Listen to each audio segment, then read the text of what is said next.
have Steve from LSAT Unplugged on my channel. And you guys know recently I did a video about my LSAT experience and how I didn't do that great. Things still worked out, but obviously if you are not, if you have not yet taken the LSAT or still in the process of taking it and not yet in law school, I want you guys to do as best as you can on the LSAT. So I thought it would be cool to have Steve on the channel to kind of give some advice and let us know a little bit more about the resources that he offers.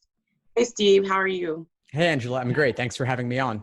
Of course. I thought I could ask you some questions about the LSAT and the LSAT-Flex, and just kind of pick your brain about the whole process and what to expect and everything, so my subscribers can, really get some insight, because I have a lot of people that are in the midst of taking the LSAT. I think the next date is next month, and so would love to just be able to pick your brain a little bit.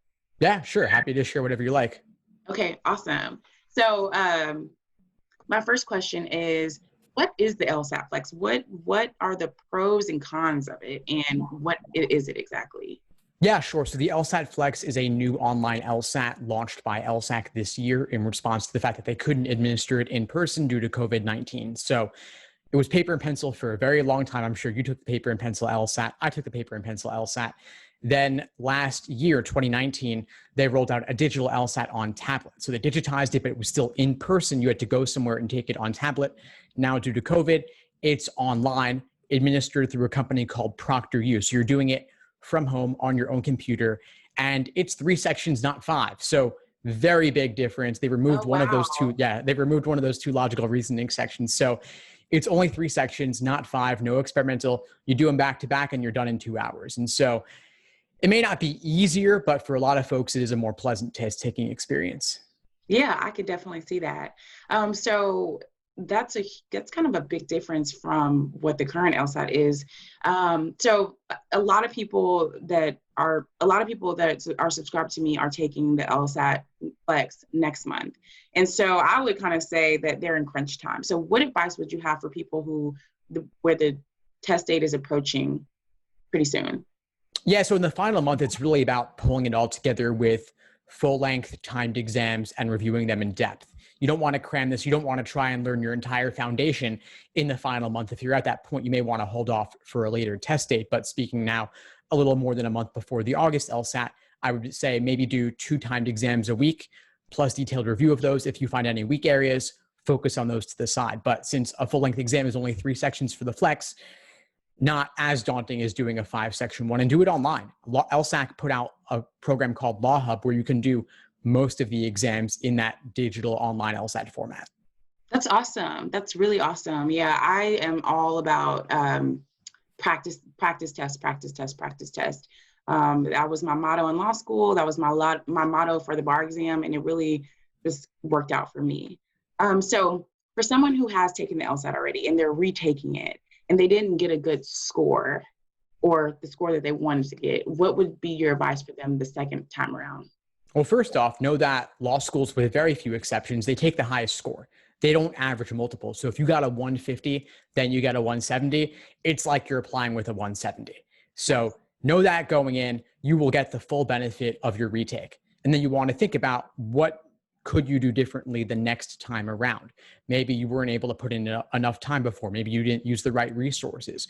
Maybe there's a thing that you could have invested in but chose not to. So you have the chance to do it differently this time, whatever it is, and you've got more than a month to make it happen and implement that. So make the most of that. And also know that redoing exams is valuable. So if you're worried that you burned through a lot of recent exam material, don't worry. The point in reviewing it is to better understand it, not just to measure yourself. So you can get value from doing those again.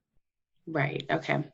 Speaking of making the most of it, so I took an LSAT course and I did not do that well on the LSAT. I got low to mid 150s.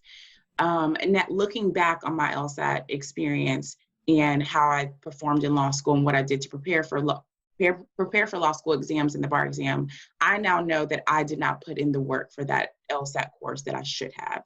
So what advice would you have for people to make the most out of their LSAT prep course experience?